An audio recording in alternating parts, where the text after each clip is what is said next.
Wow, terima kasih. Terima kasih untuk semua saudara yang bersama-sama di sini. Berdoalah supaya saudara tetap kuat. Karena yang kita merenungkan ini adalah tetaplah bersyukur bahkan ketika hidupmu menderita. Tetaplah bersyukur karena ada orang lain yang mendoakanmu. Tetaplah bersyukur karena selalu ada jawaban Tuhan lebih dari yang kita pikirkan. Lebih dari yang kita pikirkan. Tetaplah bersyukur karena Tuhan mengontrol hidup kita.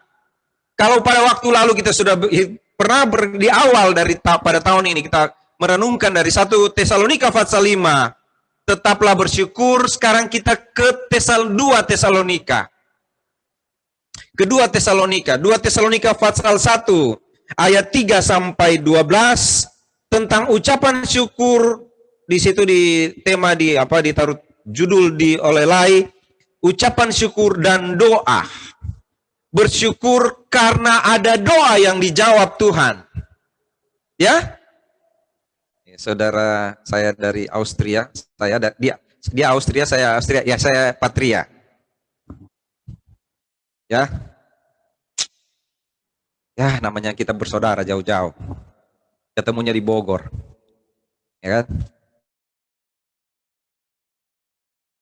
Dia bilang, Pak Sony, Tuhan jawab doa saya. Doa saya maksudnya doa dia dan doa saudara-saudara ya. Tolong ingat ya, tidak ada pendoa ya. Jadi jangan dikira saudara, kalau kita berdoa, Pak Sony berdoa pasti sembuh. Enggak. Saya berdoa ada yang meninggal 8. Jadi kalau sakit tuh hati-hati, jangan minta saya berdoa, bisa 9 loh. Ya. Jadi kalau Tuhan sembuhkan itu Tuhan. Karena Tuhan menjawab lebih dari yang kita pikirkan. Dan saya selalu bilang kepada saudara, jangan pernah takut menghadapi apapun. Karena ada saudara seiman yang berdoa untuk dan engkau tidak tahu dia lagi mendoakan engkau. Engkau tidak tahu dia sedang berdoa bagimu. Ya kan? Tidak tahu. Mari saudara lihat di 2 Tesalonika pasal 1 ayat 3 sampai 12. Yang pertama adalah di ayat yang ketiga dan 4. Kami wajib selalu mengucap syukur kepada Allah karena kamu saudara-saudara. Dan memang patutlah demikian karena imanmu makin bertambah dan kasihmu seorang akan yang lain makin kuat di antara kamu. Sehingga dalam jemaat-jemaat Allah kami sendiri bermegah tentang kamu karena ketabahanmu dan imanmu dalam segala penganiayaan dan penindasan yang kamu terima. Sebenarnya kalau kita baca ini perlahan-lahan, saya selalu katakan pada saudara, bacalah Alkitab perlahan-lahan, saudara pasti akan paham. Coba perhatikan ini. Kami wajib selalu mengucap syukur kepada Allah karena kamu saudara-saudara, dan memang patutlah demikian karena imanmu makin bertambah dan kasihmu seorang akan yang lain makin kuat di antara kamu. Kenapa Paulus bilang kami wajib bersyukur kepada? Karena kamu hebat. Jemaat di Tesalonika jemaat yang hebat. Jemaat yang menderita tapi tetap kuat. Paulus mendoakan mereka di 1 Tesalonika. Kalau saudara baca 1 Tesalonika, saudara akan baca bagaimana Paulus mendoa bagi mereka. Saya berdoa. Paulus itu 1 Tesalonika pasal 2 ayat 3 dan seterusnya. Saudara boleh baca di situ. Saya nggak mau balik ke sana. Tapi kenapa Paulus bilang kami wajib mengucap syukur kepada Allah karena kamu, saudara-saudara? Karena Paulus mendoakan mereka awalnya. Paulus berdoa bagi mereka supaya Tuhan menambahkan mereka. Supaya Tuhan membuat mereka kuat. Itu yang Paulus katakan dalam 1 Tesalonika. Dan Tuhan menjawab doa Paulus. Tuhan menjawab doa hambanya ini. Mereka menjadi semakin kuat. Itu di sini. Dan memang patutlah demikian karena imanmu makin bertambah. Imanmu bertambah atau bertumbuh. Makin kuat imanmu. Kenapa? Saya pernah katakan pada waktu lalu. Tesalonika atau jemaat-jemaat yang baru dibangun itu adalah jemaat-jemaat yang menderita. Jemaat yang sulit. Karena mereka dikejar orang Yahudi, dibenci orang Yahudi, dan dikejar oleh orang bangsa Romawi, penguasa Romawi. Mereka terjepit. Mau pulang ke Yahudi masalah, mau tinggal masalah juga. Mereka sulit, sehingga orang Tesalonika, Paulus mesti jelaskan kepada mereka, yang saya sudah bahas di 1 Tesalonika 4:5, jangan takut, karena satu waktu Tuhan akan datang jemput orang percaya. Jangan takut, kamu harus kuat. Nah, kalau saya bilang kuat kepada orang, kalau kita bilang kuat kepada seseorang, lalu dia dalam penderitaan, saudara pernah rasa nggak? Saudara lagi sakit, lalu orang bilang begini, sabar ya, nggak apa-apa, pasti lewat. Saudara enak nggak dibilang begitu? Kalau saudara lagi tidak terlalu sakit, saudara nyaman. Oh iya, Tuhan sayang. Tapi kalau hidup saudara tidak terlalu nyaman, lalu orang bilang begini, ya sakit ini nggak seberapa, sabar aja, ada waktu berakhir. Itu kalau ada orang lain dibilang begini, memang kamu pernah sakit ya? Nah, kalau kamu pernah sakit, enak nggak kalau orang bilang begini, sabar ya? Pernah alami nggak? Coba tanya ke bilang begini, tenang Ren, tenang, setelah ini pulang, aman nih hidup. Dia bilang apa? Enak banget Bapak ngomong di situ. Sayanya nih yang menderita di sini. Ini perut saya hampir saja dibelah seperti orang yang apa itu? Melahirkan apa namanya? Sesar. Dari bawah sampai atas ini mau dibelah ini Pak saya. Nah, terus saya bilang, oh itu biasa. Pak Jimmy Osang juga begitu. Dulu juga biasa. Pak Riman juga begitu. Ibu Yosi juga. Pokoknya biasa itu. Saudara bilang bisa enak ya kalau orang bilang begitu? Pasti nggak enak. Ya kan? Dan Paulus tahu itu ketika dia bicara kepada orang Tesalonika, saya berdoa untukmu ya. Tenang kamu, saya berdoa untukmu. Saudara, orang Tesalonika tidak ngomong apa-apa. Tetapi Paulus bilang begini di sini. Dan memang patutlah demikian karena imanmu makin bertambah dan kasihmu seorang akan yang lain makin kuat di antara kamu. Kata bertambah di situ, kata bertambah di ayat 3 itu maksudnya begini. Tuhan telah membuat lebih dari yang saya minta. Saya cuma bilang padamu, saya berdoa bagimu. Tapi yang terjadi padamu adalah kamu makin kuat. Kamu makin kuat imanmu, makin bertambah imanmu. Bukan iman untuk selamat ini maksudnya. Jadi yang dimaksud dengan itu gini, kalau engkau percaya pada Tuhan itu imanmu, itu iman yang menyelamatkan. Tapi yang dimaksud di sini adalah iman yang berharap terus pada Tuhan. Makin bertambah engkau makin berharap pada Tuhan. Dan engkau makin saling mengasihi. Di tempat yang menderita itu, di suasana yang sulit itu, engkau makin mengasihi. Ibu-ibu itu membahas tentang, ya ibu-ibu ya, hari apa? Tentang 10 orang kusta yang disembuhkan Tuhan, lalu yang balik cuma 1 yang bilang terima kasih. Lalu ada seorang ibu bilang begini, Pak Soni, ternyata orang itu kalau menderita, nggak peduli orang Samaria atau orang Yahudi, pasti jadi baik-baikan, karena sama-sama menderita. Benar nggak? Tapi setelah sudah menderita, masing-masing ya. Ternyata di sini yang dibilang. Saudara pernah nggak mogok di jalan? Ya, saudara bawa seperti saya tuh satu waktu ada anggota jemaat, ada orang baru ibadah di sini, lalu semua sudah pulang, lalu tinggal saya dan dia, lalu dia tanya begini ke saya, Pak Soni, semua sudah pulang, mobil Pak Soni yang mana? Wih, saya lagi cari-cari yang Mercy terbaru udah parkir di mana nih? Ya kan? Saya tunjuk itu yang di sana itu, yang metalik itu punya saya, ada 3 sebenarnya. Cuma atas nama orang dan saya nggak pernah pakai, kecuali sopirnya ngajak saya numpang. Oke? Pernah nggak saudara lagi jalan dengan mobil saudara yang baik gitu, lalu mogok? Ada mobil yang sama dengan mobil saudara turun dan bantu saudara? Sopirnya? Ada? Kecuali itu teman saudara atau saudara-saudara? Saudara-saudara. Selebihnya yang tolong siapa? Tukang ojek? Tukang jual apa? Rokok? Benar? Saudara lihat mereka akan saling mengasihi. Mereka cepat sekali saling menolong. Cepat sekali. Kenapa? Alkitab buktikan kok. Pada waktu kamu menderita dan saya bilang padamu, saya berdoa untukmu. Ternyata kamu, orang Tesalonika, ternyata kamu semakin kuat. Kasihmu seorang akan yang lain makin kuat. Sehingga saya bicara kepada jemaat lain. Lihat tuh jemaat Tesalonika. Dalam penderitaan, mereka makin saling mengasihi. Kalau kita, coba kalau ada, ini kan sudah lewat ya, Imlek ya. Lalu kan di kelenteng itu buka, mau kasih sembako. Saudara lihat itu di situ. Orang menderita saling membuat orang lain menderita. Dia bisa injak tuh orang lain. Yang penting dapat beras.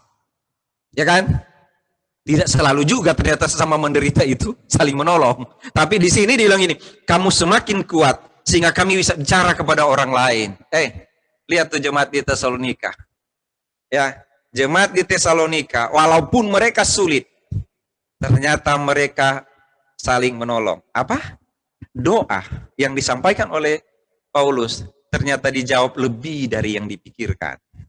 Coba, ini saudara saya yang ada ini sulit banget sih namanya, tapi nggak apa-apa lah. Soalnya lidah saya sudah lama tidak dari sana, jadi agak sulit saya. Sudah terbiasa di BSD Pak, jadi lidahnya udah susah sebut nama begitu. Dulu minta doa supaya apa sih? Tuhan berilah kekuatan supaya boleh. Tuhan jawab besok pulang loh, lusa pulang loh. Iya kan? Dia jawab lebih ya. Buyung masih bilang tadi, Tuhan itu baik. Ternyata itu yang dia alami katanya. Ya, Tuhan jawab lebih dari yang kita minta. Selalu kita berpikir, Tuhan menjawab doa dengan 3. Ya, tunggu, dan tidak. Hari ini dia bilang begini, Tuhan jawab doamu, doaku lebih dari yang engkau pikirkan. Ketika kita bilang, kuatlah engkau, Paulus kaget. Itu sebabnya dia menulis surat yang kedua kepada jemaat Tesalonika. Dia bilang ternyata Tuhan melakukan lebih dari yang saya pikirkan.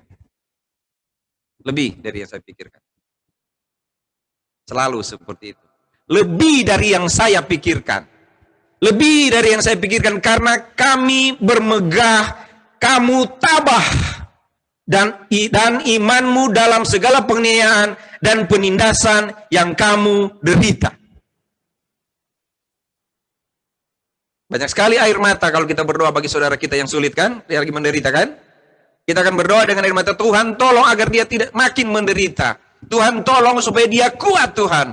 Ketika dia menghadapi masalah, saya banyak mendapat WA dari saudara-saudara seiman. Pak Sony, sangat sulit hidup ini. Sangat sulit Pak, tapi Tuhan ada bersama-sama dengan saya.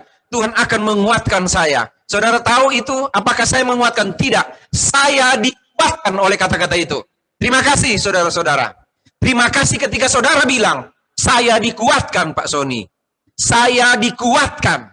Saya makin mengerti kehendak Tuhan. Itu menguatkan saudara seiman yang lain.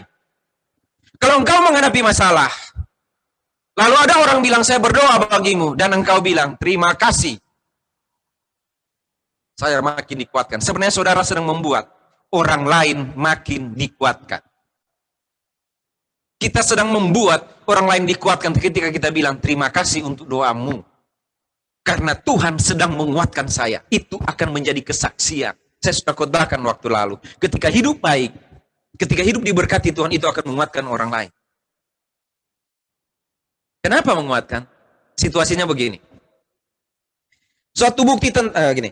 Karena kami sendiri bermegah tentang kamu karena ketabahanmu, dan karena imanmu, karena ketabahanmu dan karena imanmu, ya, karena imanmu dalam segala penganiayaan dan penindasan yang kamu terima. Penganiayaan dan penindasan. Tapi kamu kok tetap beriman? Saya bilang lagi kepada saudara. Saya juga menerima WA. Satu WA bilang begini ke saya. Pak Sony, Tuhan tidak adil. Kenapa Tuhan ambil orang yang selalu bersama-sama dengan saya? Saya kecewa dengan situasi ini. Kenapa seperti ini? Saya balas biasa, Ibu. Bapak, saya balas. Kenapa kecewa dengan situasi ini? Apa yang Anda buat supaya situasi berubah? Apa yang dapat Anda lakukan supaya situasi berubah? Apa yang akan Anda lakukan supaya situasi berubah? Sehingga Anda kecewa pada Tuhan. Apa yang akan Anda lakukan?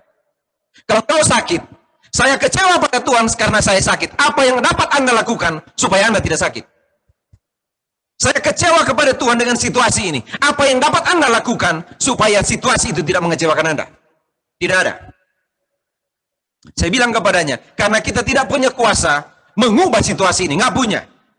Tidak punya. Benar? Yang punya kuasa itu kalau dia lebih tinggi dari situasi ini. Imanmu dikuatkan. Itu yang dikatakan Paulus kepada jemaat di Tesalonika. Saya bangga padamu karena kau tabah. Dan imanmu tabah karena ketabahanmu dan karena imanmu dalam penderitaan. Kenapa menderita ya? Siapa yang suka menderita? Ada yang mau menderita? Kan saya sudah cerita ke saudara. Kalau di rumah kami itu ketahuan banget hidup menderita atau tidak. Tergantung tanggal. Ya, kalau tanggal awal lagunya Ibu Yosi kencang. Mana-mana Tuhan panggil, saya kerja di ladangnya Tuhan. Itu awal. Kalau sudah mulai agak tua tanggalnya, lagunya mulai berubah. Sampai pada doa tadi. Kemurahanmu. Bagus sekali. Jadi saya tanya ke Ibu Yosi. Mana yang benar? Kemurahanmu atau mana-mana Tuhan panggil? Yang paling benar kemurahanmu. Karena kalau nyanyi lagu kemurahan air mata. Tapi kalau mana-mana Tuhan panggil nggak pakai air mata itu cuma pakai mulut, pakai semangat, itu hilang dari peredaran. Oke? Saudara masuk surga kan? Pasti masuk surga kan? Orang percaya Tuhan Yesus pasti masuk surga kan? Iya kan? Masih sakit nggak? Masuk surga kok. Ya kan? Nah, saudara melihat ayat ini. Ini orang Tesalonika. Gini. Ketabahanmu dalam imanmu dan segala macam penganiayaan dan penindasan yang kamu derita. Suatu bukti tentang adilnya penghakiman Allah. Gini. Kalau engkau menderita sebagai orang percaya, lalu engkau lihat orang lain tidak menderita, padahal dia nggak percaya Tuhan Yesus, lalu di sini bilang adil.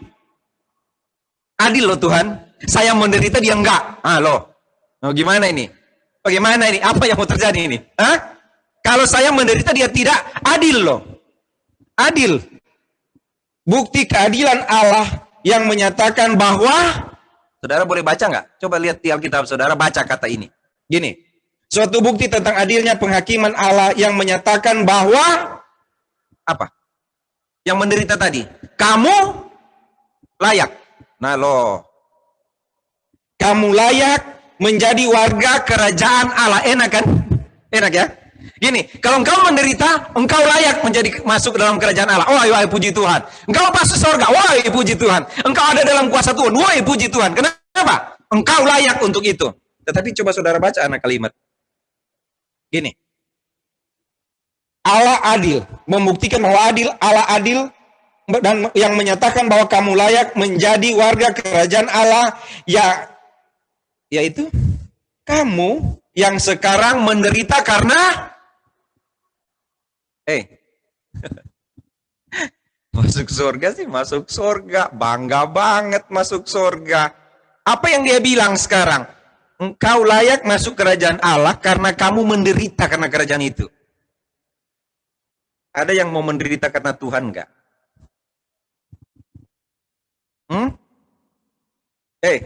Kalau mau masuk dalam kerajaan Allah, katanya di sini dibilang apa? Kamu layak menjadi warga kerajaan Allah, yaitu kamu yang sekarang menderita karena kerajaan itu. Saudara pernah dengar kata yang begini? Sekarang adalah masa penuaian. Pernah kan? Kan tinggal nanya, naburnya kapan? Emang tiba-tiba saudara jadi tukang ini aja, tuai aja. Naburnya kapan, nanamnya kapan, peliharanya kapan? Menderitanya di mana sih? Dipanen aja menderita kan, capek kan? Apalagi memelihara kan? Ya kan? Jadi sebenarnya yang mau dibilang begini, kamu, Allah itu adil karena kamu layak menderita. Karena kamu layak masuk dalam kerajaan Allah, kamu layak diselamatkan, karena kamu juga layak menderita sekarang. Karena kerajaan itu. Jadi bukan begini. Bukan menderita karena bodoh. Saya bawa motor, lalu ada lubang. Lubang. Saya sih biasa nggak bawa motor, saya biasa mobil. Cuma karena mobil belum ada, saya bawa motor. Ya kan? Motor nih. Jatuh di lubang. Terus Ibu Yosi protes. Ibu Yosi bilang, apa dia bilang? Keledai aja nggak pernah jatuh di lubang 2 kali katanya. Masa kamu tiap lewat sini jatuh? Tiap lewat sini jatuh? Keledai nggak pernah jatuh 2 kali. Saya bilang ke dia, gampang Ibu, Bapak. Saya balik dan ngomong gini, nah coba kamu naik motor sama keledai, coba, kalau bisa. Hah? Kamu bisa menaik motor sama keledai nggak jatuh 2 kali? Ya itu keledai. Ini Sony Roland Pontolawokang. Hah? Banyak sekali susah. Lalu sakit ini saya bawa motor, tiba-tiba dia sampai di rumah. Kamu gosok sambuk dong, gosok ini di sini kenapa? Sakit pinggang saya. Saya bilang ke Ibu Yosi, tenang Ibu Yosi, engkau yang menderita karena kerajaan wajib masuk surga. Apa begitu? Bodohnya Pak Sony, tapi hibur orang karena kamu wajib. Layak masuk surga. Itu bukan karena kerajaan Allah itu. Itu karena biongo, kalau orang Austria bilang. Ada bahasa Austria itu biongo? Nggak ada ya. Dongo kalau bahasa Nederland.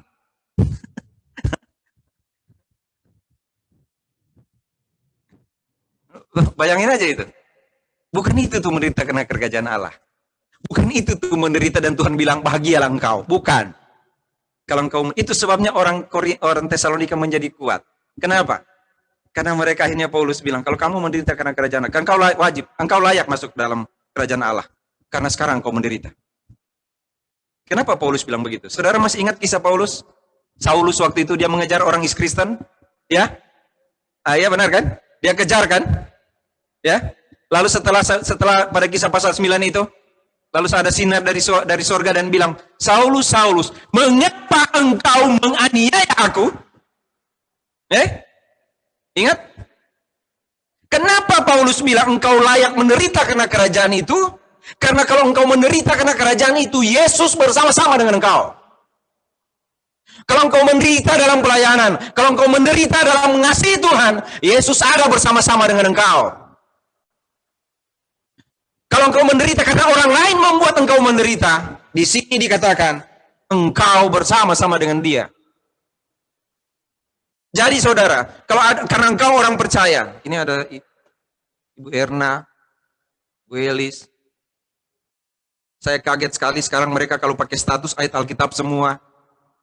Lalu mereka ditanya sama temannya, kamu udah Kristen ya sekarang ya? Karena ayat Alkitab, saya bilang jangan pakai ayat Alkitab, gambar aja. Gambar apa kek? Jangan pakai Alkitab. Terus dia bilang apa ke saya? Pak Sony mau larang kami? Mau bicara tentang Yesus? Wih. Oh iya, enggak, ayat Alkitab aja, taruh aja Alkitab. Taruh. Yang benar itu Pak Jimmy Hosang. Ada orang yang selalu kirim satu hari satu pasal ayat. Pak Jimmy kirim satu Alkitab sekalian. Nah tinggal buka aja itu di situ. Ya kan? Kalau engkau menderita karena Tuhan ada bersama-sama dengan engkau. Kenapa? Nah, mana contoh lagi nih? Contoh lagi nih. Ini begini nih. Ini apa ini namanya? Bisa kelihatan kan? Nah, ini. Apa namanya? Flash disk. Flash disk. Flash disk itu ada di sini. Yang saudara lihat mana? Tangan saya kan? Nih. Tangan saya.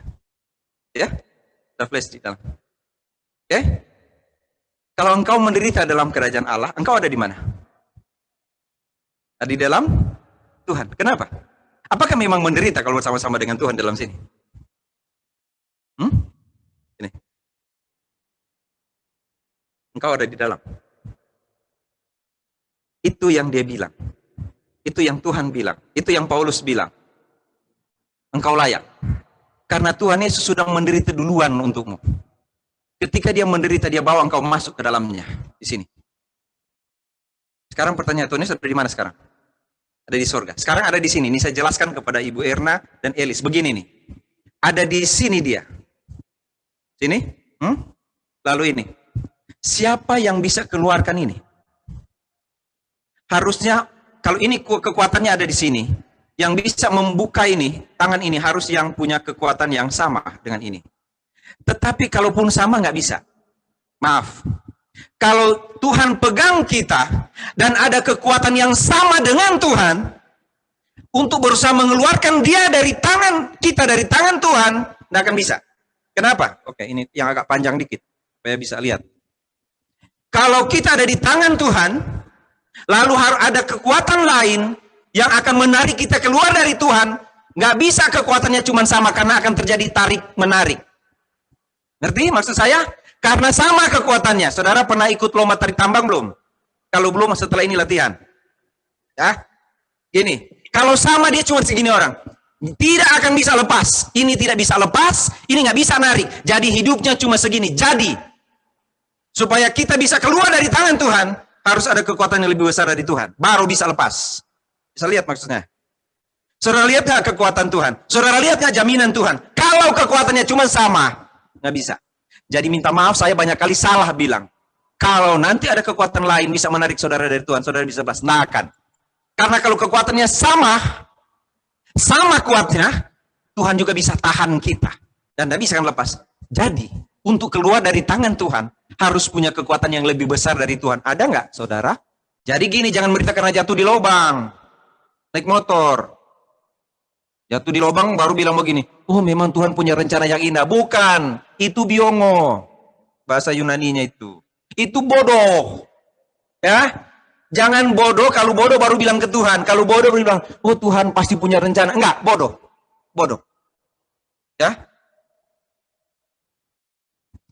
Saya diprotes sama anak saya ini dia. Pak, stop pakai kata itu. Tapi enggak, saya mau bilang ini. Supaya agak kaget dikit, saudara. Karena bahaya sekali. Saya takut yang enggak buka videonya ini, lagi makan ini sekarang nih. Ibadah sambil makan gitu kan. Ya. Oke. Nggak usah pikirin itu. Sebab adil bagi Allah untuk membalaskan penindasan kepada mereka yang menindas kamu, untuk memberikan kelegaan kepada kamu yang ditindas, dan juga kepada kami. Nah, ini dia. Kita di tangan Tuhan nih, di tangan Tuhan. Lalu orang bikin menderita kita di sini. Saudara tahu? Kan saya bilang tadi, ketika kita menderita, kita ada di tangan Tuhan. Kalau saya melakukan sesuatu kepada orang, saya tidak melakukannya, karena saya di tangan Tuhan. Saya di dalam Tuhan, jadi yang melakukan itu adalah Tuhan. Saya ada di dalam Tuhan. Saya di dalam Tuhan. Ya, jadi kalau saya melakukan sesuatu, bukan saya yang melakukan, tapi Tuhan yang melakukan, karena saya ada di dalam Tuhan. Oke, sekarang kalau orang aniaya saya, karena saya di dalam Tuhan, karena saya percaya pada Yesus, lalu orang benci saya, lalu orang tolak saya, dia tolak siapa? Saya dalam Tuhan. Dia tolak siapa? Bukankah dia menolak Tuhan? Dan risikonya adalah, itu yang ayat berikut yang saudara baca. Risikonya adalah, Tuhan adalah adil bagi Allah untuk membalaskan penindasan. Jadi gini, kamu jangan takut susah. Jangan takut menderita karena Tuhan, karena kerajaan itu. Maksudnya adalah, kalau engkau sulit beribadah, beribadah terus. Kalau engkau sulit berdoa, berdoa terus. Kalau engkau sulit melayani Tuhan, melayani terus. Jangan lari. Kenapa? Karena engkau harus menderita bagi kerajaan itu. Jangan mau enak saja karena kerajaan itu. Ada jadi orang Kristen tapi tunggu-tunggu berkat toh. Emang saudara pikir itu orang Kristen? Enggak. Kalau kita bilang begini kok di sini. Karena engkau menderita bagi kerajaan itu. Jika engkau mengikut aku, pikul salib, ikut aku. Ya kan? Enggak cuma lihat-lihat surga. Lihat surga terus, sudah jatuh di got, masih lihat-lihat surga. Bagus itu lihat surga, saya juga puji Tuhan itu. Pikirkanlah perkara yang di atas. Maksudnya ada di surga. Tapi kita ada di sini sekarang, kenapa? Kita menderita karena kerajaan itu. Kita mesti hidup berbeda dengan orang. Kita punya kasih kepada, makin kuatlah kasihmu, makin kuatlah imanmu. Oh ini pandemi, ini puji Tuhan, lansia ini sudah di apa itu? Vaksin. Oh puji Tuhan. Sampai Ibu Yosi nanya, kamu umur berapa sekarang? Mesti divaksin. Dia apa? Kalau saya tuh nggak suka disuntik. Vaksin sih vaksin, tapi jarumnya ini masalahnya nih. Ya kan? Vaksin. Jarum ini, aduh. Saudara mendingan ditabrak kereta daripada jarum. Makanya Ibu Yosi bilang, oh, kalau begitu kamu ditabrak kereta aja. Janganlah, berarti kamu nggak sayang saya. Ya kan? Sayang dong. Orang satu-satunya milikmu ini kan. Menderita bagi Tuhan? Saudara pernah berpikir menderita bagi Tuhan? Susah kan sekarang? Jam sekarang mesti ibadah bareng-bareng. Padahal di tempat jadi berbeda. Lagi harusnya sibuk, tapi saudara harus ibadah sekarang. Itu bagian dari itu loh. Ya. Saya tadi kemarin ya. Ini kan ada orang-orang di sini. Dan kita nggak bisa ibadah. Lalu saya bilang gini, kasih persembahan. Makanya saya bilang ke Ibu Yosik, ini ada tempat persembahan. Yang ibadah di sini, di ruangan ini, kasih persembahan di situ. Baru transfer, kan jadi 2 kali, saudara. Jadi banyak duit jemaat. Bukan menderita karena kerajaan, itu menderita karena Pak Sony itu. Jangan menderita karena Pak Sony. Bukan. Adalah adil bagi Allah. Kalau ada orang membuat saudara sakit, saudara di tangan Tuhan. Kalau ada orang yang membuat saudara sakit, memangnya Tuhan diam? Hah? Memangnya Tuhan diam ada orang hina-hina? Kamu orang percaya tapi kelakuannya kayak begitu. Kalau kita ibadah, kita apa segala macam seperti itu. Memangnya Tuhan diam? Adalah adil bagi Allah membalas itu. Dan saudara tahu, ini begini nih. Ayat yang ke-7 ya tadi. Memberikan dan untuk memberikan kelegaan kepada kami ini dinas dan juga kepada kami pada waktu Tuhan Yesus dari dalam sorga menyatakan dirinya bersama-sama dengan malaikat-malaikatnya dalam kuasanya di dalam api yang menyala-nyala. Dan mengadakan pembalasan terhadap mereka yang tidak mau mengenal Allah dan tidak mentaati Injil Yesus Tuhan kita. Saudara ingat khotbah minggu lalu? Bau harum dan bau kematian. Ketika kita bicara tentang Yesus dan dia hina karena menghina Yesus. Ada banyak sekali kan saudara lihat di YouTube. Begitu banyak orang dengan gagah hina Yesus. Saudara kira Yesus diam? Saya yang lemah saja. Kalau Mike Tyson hina saya bilang ke Mike Tyson, sayang lo nggak bisa bahasa Indonesia. Kalau bisa, saya bilang dalam bahasa Indonesia, saya hajar kamu dengan batu. Ya kan? Orang yang besar sekalipun, ya kan? Kalau hina saya akan bilang, saya bisa balas lo. Kamu lagi tidur, saya datang. Ya kan? Kamu lagi ini, saya datang. Saya bisa balas kamu. Itu orang lemah seperti saya, saudara. Bagaimana bisa Tuhan tidak membela anak-anaknya? Bagaimana Tuhan tidak membela orang yang percaya padanya? Bagaimana Tuhan membiarkan terus orang yang menderita karena kerajaannya? Tidak mungkin.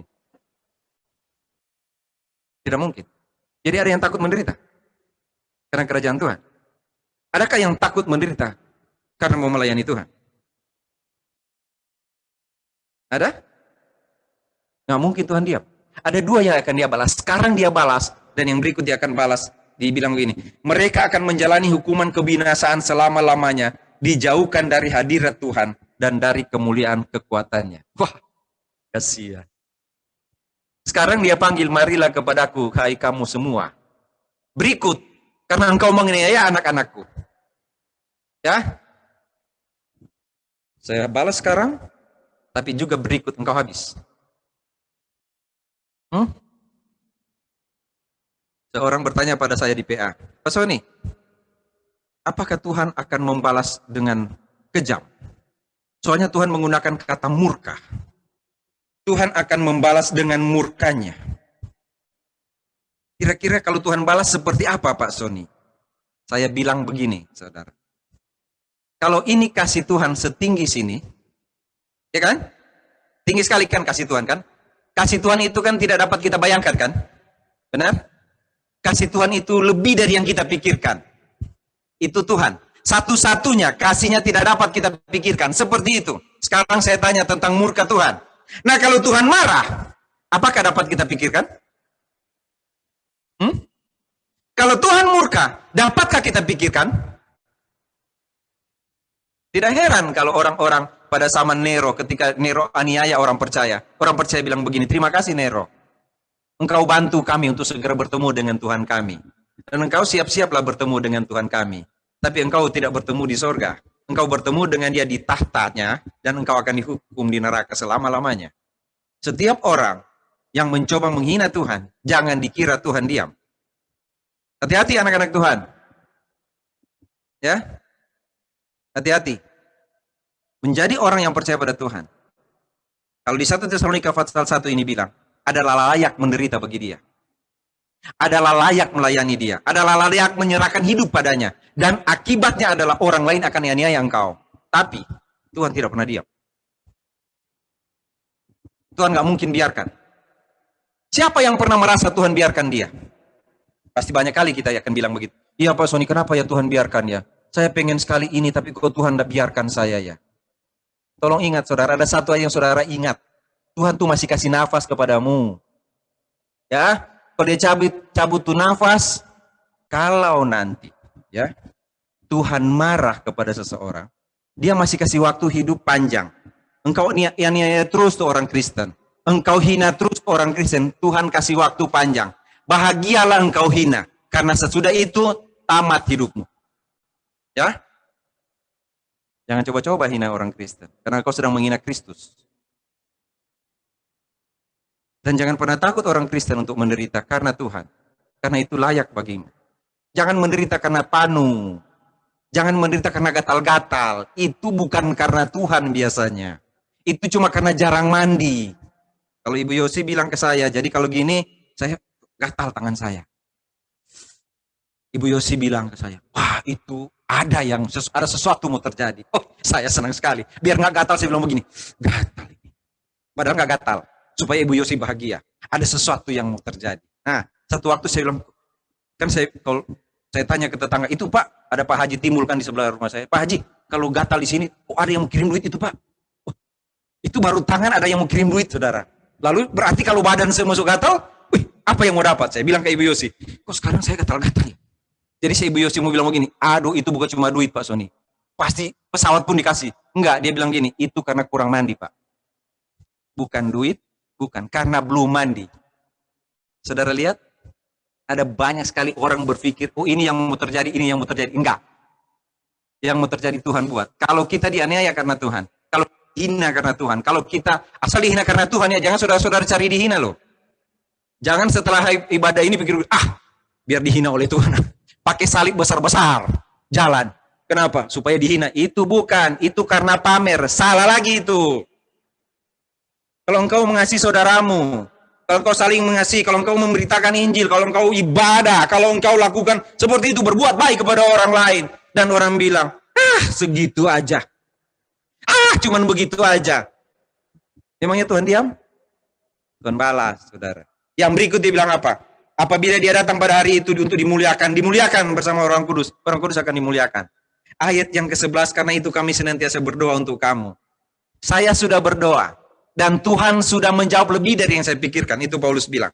Sehingga nama Yesus Tuhan kita, karena itu kami senantiasa berdoa juga untuk kamu, supaya Allah kita menganggap kamu layak bagi panggilannya. Tadi layak menderita, sekarang layak bagi panggilannya. Layak bagi panggilan Tuhan. Melayani Tuhan, lakukan yang baik. Begini itu layak bagi Tuhan. Dan dengan kekuatannya menyempurnakan kehendakmu untuk berbuat baik. Apa Paulus berhenti berdoa kepada jemaat di Tesalonika karena Tuhan menjawab lebih? Tidak. Paulus tidak berhenti. Paulus bilang begini, saya akan berdoa terus kepadamu supaya engkau disempurnakan. Jadi, kalau kita berdoa kepada saudara seiman kita, dan Tuhan sudah menjawab lebih dari yang kita minta, jangan berhenti berdoa lagi. Berdoa lagi agar dia diberkati lebih dan lebih dan lebih dan lebih lagi. Jangan berhenti mendoakan. Itu yang Paulus bilang di sini. Menyempurnakan kehendakmu untuk berbuat baik dan menyempurnakan segala pekerjaan imanmu. Pekerjaan iman, saudara. Sehingga nama Yesus Tuhan kita dimuliakan di dalam kamu dan kamu di dalam dia, menurut kasih karunia Allah kita dan Tuhan Yesus Kristus. Paulus berdoa dan Tuhan menjawab lebih. Jemaat Korintus adalah jemaat yang percaya pada Tuhan. Mereka menderita karena percaya pada Tuhan. Tapi mereka tetap kuat dan Paulus tetap mendoakan mereka. Jangan pikir begini, saudara. Kalau kita menderita bagi Allah, kita akan jadi kaya. Kalau kita menderita bagi Allah, maka Tuhan akan berkati kita dengan limpah. Salah. Karena bukan itu. Ya? Kalau engkau menderita bagi Allah, itu karena engkau mau masuk surga. Bukan karena engkau mau jadi kaya.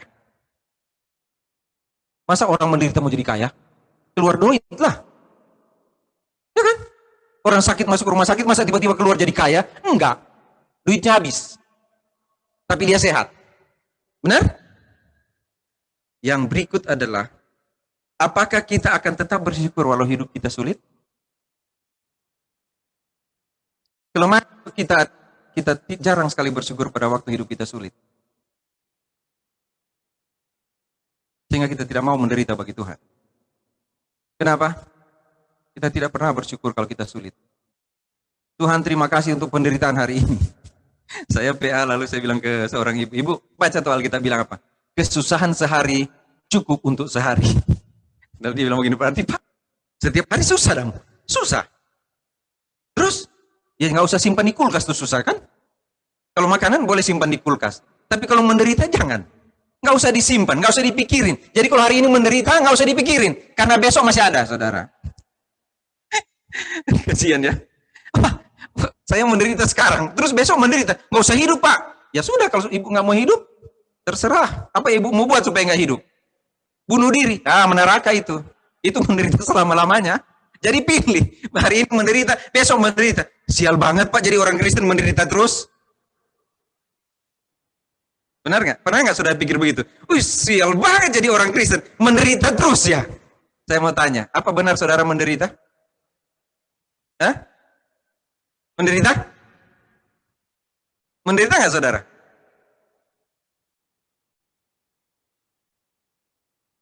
Oh, susah sekali nih menderita. Padahal kalau mau tanya, memang menderita?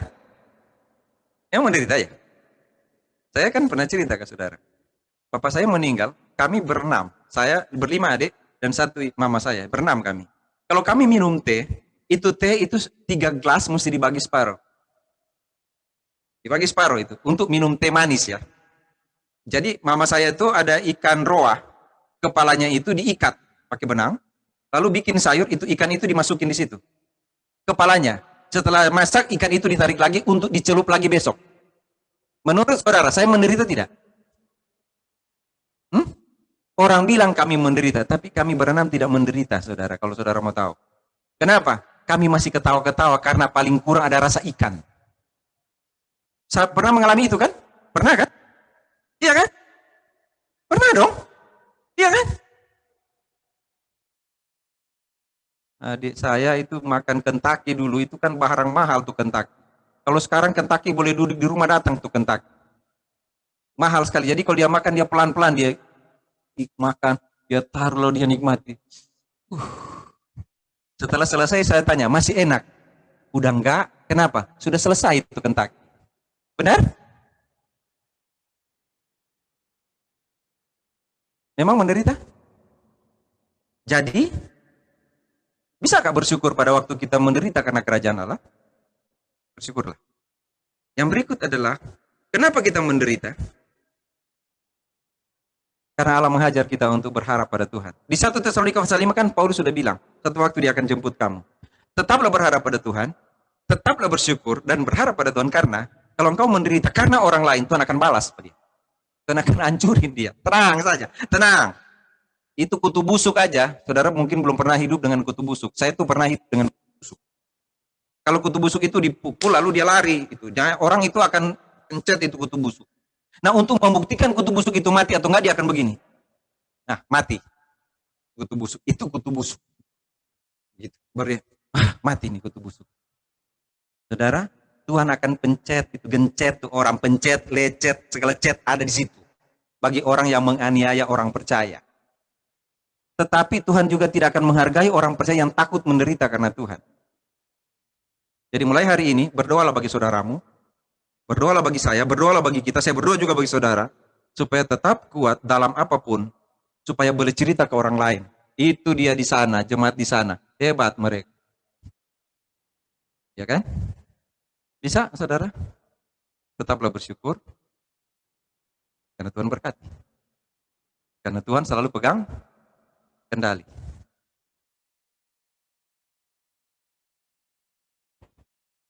Tuhan Yesus berkati saudara.